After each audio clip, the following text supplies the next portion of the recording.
আপনাদেরকে সতর্ক করি, রাত্রিকালীন সময়ে কিছু কাজ আপনারা করবেন না কখনো।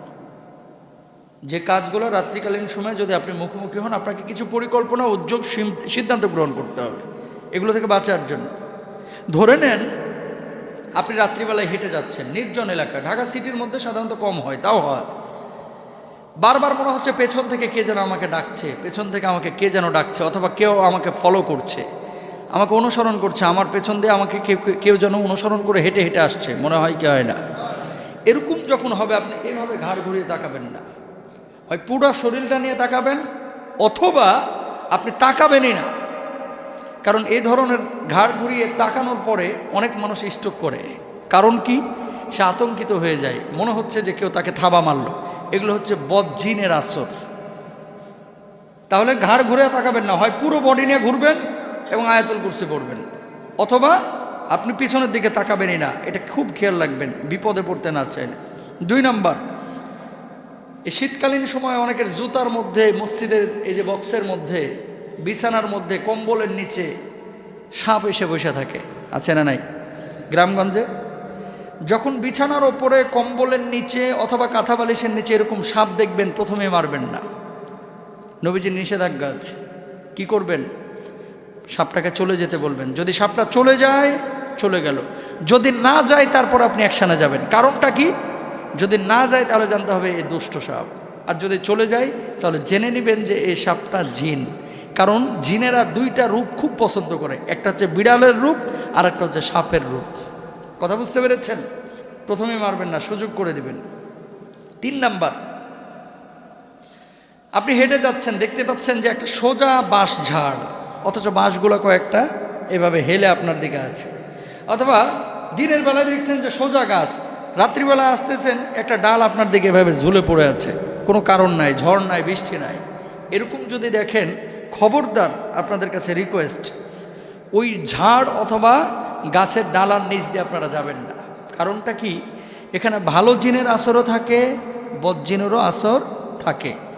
যদি একান্তই যেতে হয় তাহলে আপনারা কি করবেন? আয়াতুল কুরসি জোরে জোরে পড়তে পড়তে যাবেন। এতে করে যদি বদজিন থাকে এখান থেকে দূর হয়ে যাবে। আল্লাহু আকবার বলেন। গভীর রাতে অনেক সময় শুয়ে থাকবেন, দেখবেন জঙ্গল বা বাড়ির আশপাশে যদি নির্জন এলাকা থাকে, মনে হবে যে আপনার নাম ধরে কে যেন ডাকতেছে। হয় কি হয় না? যারা সাফার, যারা দেখেছেন, যারা শুনেছেন, তারা বিশ্বাস করবেন। এরকম হয় যে আপনার নাম ধরে ধরে ডাকছে। প্রথমেই গেট খুলবেন না। যদি 3 বার ডাকে, আপনি খুব সতর্কতার সাথে আগে আয়াতুল কুরসিটা পড়ে নেবেন, তারপরে জানালা খুলে অবজার্ভ করবেন, এরপরে বাইর হবেন। নতুবা কি হবে? বের হয়ে গেলেন, 1 ডাকের পরে বদজিনের আসর হবে, শয়তানের কুমন্ত্রণা হবে, আপনার উপরে বাতাস লাগবে, আপনি ক্ষতির সম্মুখীন হবেন। এটা খেয়াল রাখবেন, এগুলো জিনদের কাজ। 5 নম্বরে, যদি দেখেন যে গাছের উপরে কেউ কিছু একটা অবস্থা টের পাচ্ছেন, যে একটা অস্তিত্ব বসে আছে, মানুষের মতো, কখনো বাঘের মতো, ভাল্লুকের মতো, অথবা অন্য কোনো আকার আকৃতির মতো, দ্বিতীয়বার তাকাবেন না, মাটির দিকে তাকায় চলে যাবেন। 6 নম্বর, ঘরে ঢুকেছেন, ঢোকার পরে দেখছেন যে আপনার মতো কাউকে আপনি দেখেছেন। হয় কি হয় না? ঘরে ঢোকার পরে আপনি দেখছেন যে আপনার মতো একজন কি চেয়ারে বসে আছে, অথবা মনে হচ্ছে যে বিছানার উপরে কে যেন শুয়ে, আপনার বাবার মতো, আপনার মতো। আতঙ্কিত হবেন না। কি করবেন? আপনি চোখটা বন্ধ করে ফেলেন, চোখটা বন্ধ করে জোরে করে একবার আয়াতুল কুরসি পড়ে ফেলেন, দেখবেন যে এই ভয় কেটে যাবে এবং যদি জিনের আসর থাকে দূর হয়ে যাবে। আল্লাহু আকবার বলেন।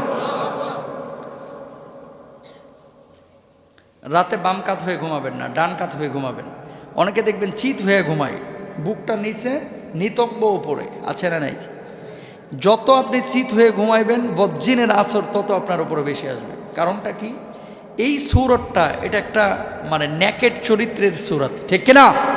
ওই যে চিত হয়ে শোয়া, এভাবে শুবেন না। এগুলো জিনরা পছন্দ করে, কিন্তু আল্লাহ পছন্দ করেন না, নবী পছন্দ করেন না। এক কাত হয়ে শুবেন। খারাপ স্বপ্ন যদি দেখেন, 3 বার থুতু নিক্ষেপ করবেন। আশা করছি আপনি এই কষ্টের সম্মুখীন হবেন না এবং রোগে আক্রান্ত হবেন না। আচ্ছা, তারপরে আরেকটা বিষয়, সেটা হচ্ছে পানিতে গোসল করতে নেমেছেন, দেখা গেছে নিচ থেকে কে যেন পা টানছে। আসলে কিছুই নাই, কে যেন পা টানছে। পানির মধ্যে অনেক সময় জিনের আসর থাকে, নিচে বসবাস থাকে, এরা মানুষের সঙ্গে দুষ্টামি করে। যদি এরকম হয় তাহলে একটা আল্লাহু আকবার বলে চিৎকার দেবেন। কি বলবেন? আল্লাহু আকবার বলে চিৎকার দিবেন, তারপরে দোয়া ইউনুস পড়বেন, লা ইলাহা ইল্লা আনতা সুবহানাকা ইন্নী কুনতু মিনাজ জালিমিন। দেখবেন যে আপনার পায়ের ওখান থেকে দূর হয়ে গেছে। আল্লাহু আকবার। কুকুর, বিড়াল অস্বাভাবিক কিছু দেখলে দাঁড়িয়ে একটা গোল বৃত্ত আঁকেন, একটা গোল বৃত্ত আঁকবেন। রাস্তা দিয়ে হেঁটে যাচ্ছেন, দেখছেন কুকুর বা বিড়াল, কেউ নাই, এখানে থাকারও কথা না, কুকুর বিড়াল এসে বারবার ঘুরঘুর করতেছে। আপনার সন্দেহ হয়েছে এটা কি আসলেই কুকুর বিড়াল নাকি অন্য কিছু, তাহলে গোল একটা দাগ দেবেন। কি দিবেন? দাগ দিয়ে ওই বৃত্তের মধ্যে দাঁড়াবেন, দোয়া ইউনুস পড়বেন, আল্লাহ তাআলা মুক্ত করবেন। মরা মানুষ দেখতে পাচ্ছেন যে তার আত্মা আপনার পাশে ঘুরফির করছে, অথবা মনে হচ্ছে যে আমার বাবার আত্মাটা আমার পাশে আছে, মার আত্মা, কিছু একটা আপনি বুঝতেছেন যে একটা অস্তিত্ব আমার আশপাশে ঘোরাফেরা করছে। এরকম যদি হয় আয়াতুল কুরসি পড়বেন। আয়নায় রাত্রিবেলায় বেশি মুখ দেখবেন না, কারণ এখানে একটা ঘটনা ঘটে। এই সূরাটা আয়নায় যারা রাত্রিবেলায় বেশি মুখ টুক দেখেন, এই সময়টা জিনেরা মানুষকে কুমন্ত্রণা দেয়, বিশেষ করে বদজিন। এর জন্য যত কম পারা যায় রাত্রিবেলায় আয়না দেখবেন, আয়নার উপরে একটা পর্দা ঝুলায় রাখবেন। আর যখন সুন্দর কাউকে দেখবেন মাশাল্লাহ বলবেন, ইনশাল্লাহ। মিষ্টি খাচ্ছেন, বিড়াল এসে বারবার ঘুরঘুর করতেছে, মিষ্টি চাচ্ছে, মনে করছেন আপনি বুঝতে পেরেছেন যে ও মিষ্টি খাবে। যদি মিষ্টি চায় মিষ্টিটা দেন, কারণ কি জিনেরা মিষ্টি পছন্দ করে, আর বিড়ালের আকৃতিও তারা পছন্দ করে। যদি দেখেন বিড়াল বারবার ঘুরঘুর করছে আর আপনার মিষ্টি খাওয়াকে ডিস্টার্ব করতেছে, পায়ে মুখ দিচ্ছে, পেছনে মুখ দিচ্ছে, হাতে মুখ দিচ্ছে, তাহলে মিষ্টি একটা দিয়ে দেন। যদি খাওয়ান আপনার ক্ষতি হবে না, আর না খাওয়াইলে যদি মারধর করেন ক্ষতির সম্ভাবনা আছে, এটা মাথায় রাখতে হবে। গর্ভবতী মা বোন যারা রয়েছেন মাগরিবের সময় বাইর হবেন না, রাত 12টার সময় বাইর হবেন না, খুব দুপুরবেলা বাইর হবেন না। এই 3টা সময় জিনেরা বেশি বিচরণ করে। কথা বুঝতে পেরেছেন? মা বোনদেরকে এটা জানায়া দেবেন। বেশি রাগ করবেন না, রাগ হচ্ছে আগুনের বৈশিষ্ট্য। মাটির বৈশিষ্ট্য কি? নমনীয় হওয়া, বিনয়বত হওয়া। কথা বুঝতে পেরেছেন? বিনয়ী হওয়া। রাগ যদি বেশি উঠে যায় বসে যান, অজু করে ফেলেন। যখন আপনি রাগারাগি বেশি করবেন তখন দুষ্ট জিন ওখানে আরও ওয়াসওয়াসা বেশি দিবে। এই জন্যই রাগের মাথায় মানুষ মানুষের কুবাইতে পারে। যে মানুষটা কুবাইতেছে উনিও বলে এরপরে যে আমি কেমনে কুবাইলাম ভাই আমি জানি না। কথা বলেন না কেন? রাগ যখন উঠে যায় মাইয়া মাথা ফাটায় এলাইছে, অথবা বউয়ের হাত ভাঙিয়ে ফেলছে, নাউজুবিল্লাহ বলেন, জায়েজ নাই। এমন মায়ের মারছে পোলাটারে একেবারে আঙ্গুল ভাঙিয়ে ফেলাইছে, এরপরে আড়ালে যায় কাঁদতেছে, আয় হায় আমি মারতে পারলাম এইভাবে। তার মানে কি জানেন? আসলে যখনই রাগটা উঠছে ওই বদজিন ওখানে বসছে, এর মাথাটাকে মস্তিষ্কটাকে নষ্ট করে এই আকামটা করে ফেলছে। এই জন্য তার হিতাহিত জ্ঞান হারায় গেছিল, ঠিক কিনা? এই জন্য রাগ যখন উঠবে সাথে সাথে কি করবেন? বসে যাবেন। বসে যে যদি দেখেন রাগটাও কমতেছে না, অজু করে ফেলেন। যদি তাও না কমে শুয়ে যান, দেখবেন রাগ উধাও। আল্লাহু আকবার। প্রিয় ভাইরা আমার, বিপদ আপদের সম্মুখীন আমরা সবাই হই, কিন্তু এই সমস্ত বিপদ আপদের সম্মুখীন হইলে মায়ের হয় কিন্তু শব্দ হয় না। কথা বলেন না কেন? মায়ের হয় শব্দ হয় না, বুঝেন নাই? জ্বর হলে ডাক্তার ধরা পড়ে, মানে ডাক্তার ধরতে পারে। মাথা ব্যথা হলে মাথা এই আপনার পরীক্ষা নিরীক্ষা করে ধরতে পারে। হার্ট কিডনি ডিজিজ হলে এগুলো পরীক্ষা নিরীক্ষা করে ধরা যায়। এই সমস্ত দুষ্ট জিনের চক্রে যারা পড়েছে ডাক্তারের কাছে গিয়ে বলে কিছু পায় না, কোনো রোগ ধরা পড়ে না।